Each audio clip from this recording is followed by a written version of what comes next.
Se você acha que o que fizeram com Silas Malafaia hoje tem a ver apenas com política e Bolsonaro, você tá muito enganado. O que eu vou contar pra vocês hoje nesse vídeo é muito pesado, por isso eu já vou pedir pra você prestar muita atenção e salve esse vídeo porque eu não sei quanto tempo ele vai ficar por aqui. Bom, vamos lá. Para vocês entenderem o contexto, hoje a Polícia Federal cumpriu um mandato de busca e apreensão contra o Silas Malafaia, talvez o pastor mais famoso do Brasil. Para vocês entenderem o porquê que isso está sendo feito, eu vou ter que contar um pouco de história para vocês. Há poucos dias eu vi essa notícia aqui. Lula desiste de tentar apoio de evangélicos após o aumento de rejeição e preocupa aliados. Você pode achar que é coincidência essas duas matérias, da perseguição ao Silas com a desistência do Lula em tentar cooptar os evangélicos. Mas não é. Tudo que acontece hoje, inclusive no Brasil, já aconteceu no passado. Pra você entender todo esse contexto, você precisa primeiro conhecer esse cara aqui, ó. Esse cara aqui é o Lenin. Lenin é o fundador, praticamente, da União Soviética e o primeiro líder comunista do mundo. Ele seguia a cartilha de Karl Marx, que dizia que a religião era o ópio do povo. E com um apoio maciço da população, ele implementou o comunismo naquela época. Esse cara, juntamente com Stalin, perseguiu mais de 100 mil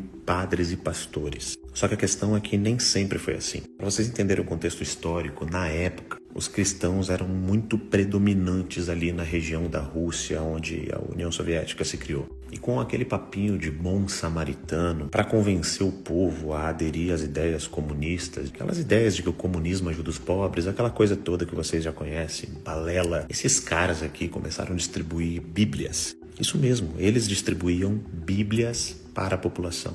Só que no início dessas bíblias tinham partes ali do Manifesto Comunista.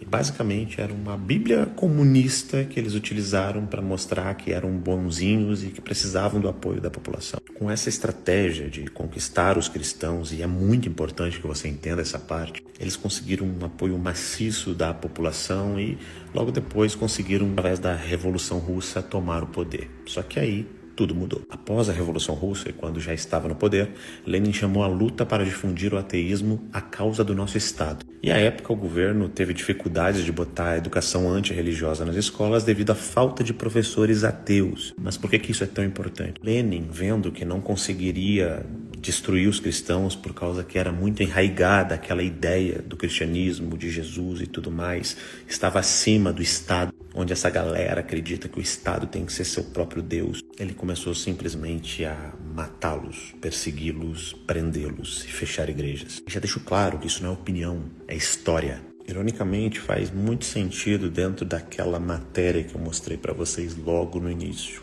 Não conseguimos os cristãos, bora destruí-los. Parece bem parecido. E quer saber o que fica mais assustador?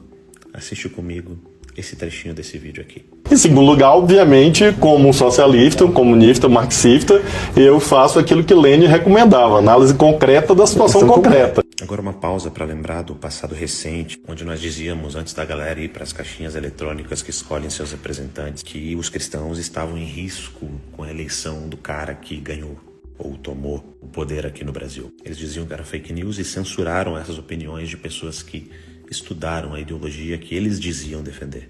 Mas continuando a história, em todos os lugares que os comunistas, que a esquerda tomou o poder, isso aconteceu. Esse cara aqui é Mao Tse-tung, responsável pela Revolução Comunista da China. Assim que chegou ao poder, todas as igrejas foram confiscadas, os pastores e padres tiveram que fugir. Lá, a maioria, padres. Imagens de santos foram destruídas e os padres foram enviados para uma espécie de reeducação. Até hoje, na China, os cristãos se submetem, ao regime comunista e se quiserem se encontrar para fazer seus cultos, têm que ser escondidos em locais subterrâneos e, se forem encontrados, são presos. Em Cuba, Fidel Castro falava muito em liberdade. Durante seu regime, igrejas foram fechadas, padres foram perseguidos, os cristãos foram retirados de universidades e proibidos de estar no serviço público. Em Cuba, ser cristão significava ser uma espécie de cidadão de segunda classe, mas é claro, tudo em nome da liberdade, do bem comum e da justiça social.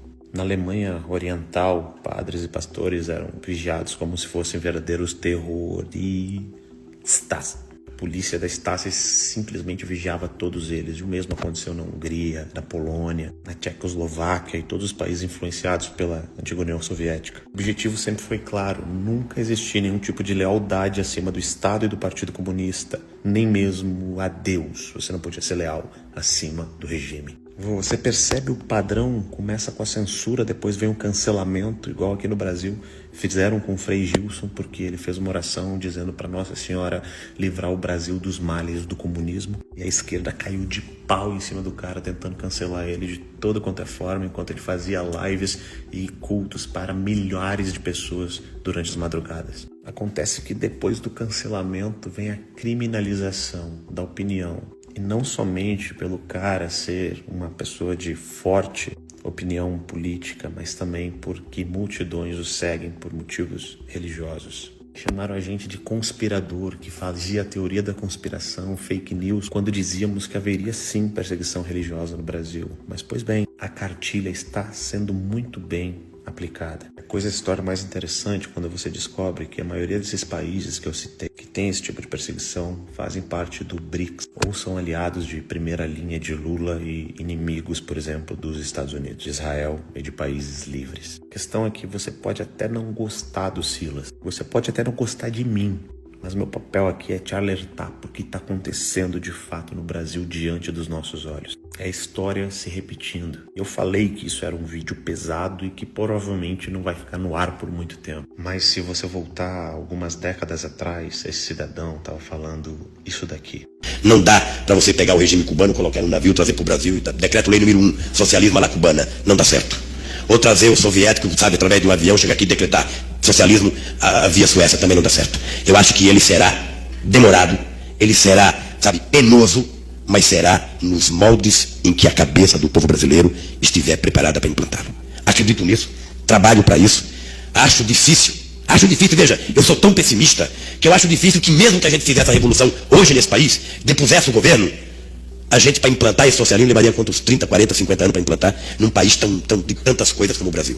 Então, se você acha que a prisão, a perseguição hoje ao Silas Malafaia é um fato isolado, eu só tô aqui para te dizer, não é. Se você é cristão, se você é padre, se você é pastor, e você ainda acha que tem que ficar calado, não ter posição, entenda que talvez no futuro não sobre nenhum mais para falar, mesmo que você ache que o Silas fale demais. O recado tá dado.